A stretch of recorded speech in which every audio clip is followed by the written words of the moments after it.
with Jason Rose, and we're talking about, we're pre-show so we can actually hear us, but we're going to talk about the IBRID technology in general, the whole idea of the technology and what it means, because some of these tools like this, the IBRID, their balance is so unbelievable, but it also is super light and powerful. So how, I know you can't tell us, but how is it that you guys have created a series of tools that are that light and that powerful? Yeah, so first of all, if you're not aware of what the Rupes sub-brand IBRID means, IBRID is a power platform, means the ability to take one tool and use it with a battery or a cord. Okay. So some people call this a battery tool, but it's actually both. It's a cord and a battery. Yeah. So right here, this slots in right where the battery goes, and now you've got a corded tool. So IBRID, that's what it means to us, IBRID. Okay. So that's the first thing about our IBRID technology. But the other thing is we're going to compete with the... Yeah, we got mics. Oh, okay. So the other thing about this particular IBRID is we have some major technology. We've been working on this for 4 years, a whole team of engineers. But we wanted the lightest tool in the battery category. Oh, yeah. It's there. Yeah. It is there. That's what Jody and I both were telling you. This thing is super, super light. But to the end user that's worried about a battery tool not having torque, I can put it on 6 and hammer as hard as I can, and it doesn't even slow down. So this is crazy power. So we went for the torque of the corded tool, like our Mark III corded tool. That's what our goal was. I think we went there and then a little bit beyond, because I think this actually has more power than our Mark III. Yeah. So we wanted the power. We wanted it smooth, so vibration free. We wanted it low decibel in terms of sound, and I think we just. I think you guys hit it out of the park. It's super quiet. Then this is that new intermediate pad. So you wanted to talk about technology a little bit, and one of the things that allowed us to get to this performance level was the gear set inside here. You know, there's the output shaft of the motor, and then there's gears.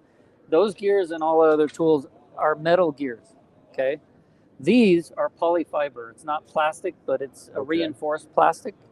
So what that bought us is certainly lighter weight. So the polyfiber gears are much lighter, but it also gave us that sound. So this sound that you hear, you know, very, very low decibel. It's not very loud. I'm gonna get as close as I can. It's a different frequency of a sound. So we can actually have a conversation where some of our other tools, you know, the decibel level is such that we'd have to talk over the tool. Yeah, those are the things that are, I mean, impressive wise is the sound and the balance and the power, but realistically, it is two tools. You have a corded tool, you have a battery tool. It's bigger battery. I mean, we're 18 volts. This thing's going to last a long time.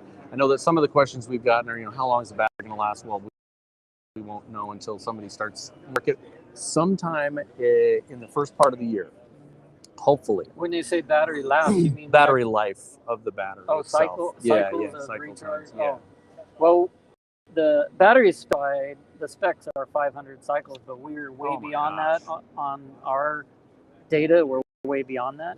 Yeah. But most batteries are rated at 500. So what is the in your testing?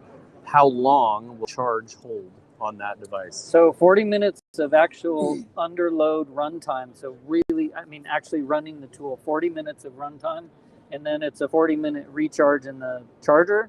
Yep. So have 2 batteries, cycle them through. Every 40 minutes, you swap out. You can run continuously with battery, but the other way to run continuously is just, you know, plug in the cord, and you can run as long as you want. Yep, absolutely. In between charges and stuff. So great technology. Again, you know, with Rupes, one of the things I really like about there is the system, because it's idiot proof. Even a guy like me can figure out the blue pad and the blue polish and all that. And some of the other polishes that the Uno Advanced, these are great. These are the ones I've actually done a lot of stuff with the whole system, you know, the yellow, white, blue system in general.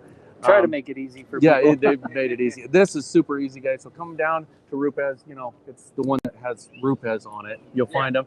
Right. Let's move over here. We're you guys working on a project all weekend or all week? Yeah. Where they're doing some sanding, some dry sanding on this. And we'll get Sarah on the camera whether she wants it or not. So And what we're doing here, this is a project car. All week we're working on this thing. Here's the schedule. So it's a multi-step sanding process, multi-step polishing. By the last day, Friday, we're gonna have this thing dialed into like show car perfect. But we're hitting it with 1500 grit to level texture and orange peel. We're refinement sanding at 3000 grit. We're gonna compound it with the IBRID, IBRID tool, and then we're gonna finish it out with probably Uno Advance. Yeah.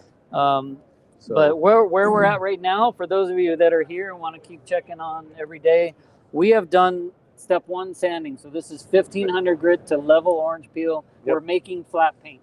Yep. What we're going to do today is 3000 grit foam disc to refine the sanding mark and get it prepared to buff out. So let's talk about this really quick, because I know a lot of people, this is where they mess up. You notice that all of it is not, we don't hit the edges, and there is still some spots. Yeah. I don't call those orange peel, but there's some spots there. And the reason we don't hit those is because that is going to get hit with everything. Every time you polish, every time you do anything. And so if you started to work this down, you would burn through that corner, that edge right there in a heartbeat. Yeah. And so there, you can notice we keep this paint tall on this edge here because we don't want to overwork this area because it's thin paint. So we're actually leaving this alone. That shiny red part is unsanded. It's going to be unsanded, unpolished. We're leaving that paint on there. Yep. And the system you guys have, again, for conventional body work like this dust-free system is fantastic. We've looked at that before, but it's a self-contained system with the different sanding discs and the different sanders that you guys have, the palm sanders. And these are, it's virtually dust-free. I mean, you're doing it inside the SEMA environment, which is, you're not allowed to have a lot of dirt and dust and chemicals and things.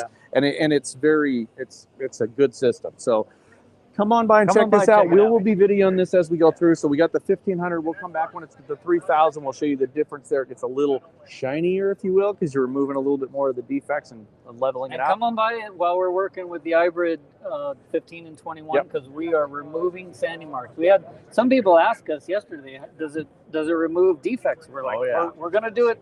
We're going to do it tomorrow. We're going to do it tomorrow. So here's the schedule. We'll come by here.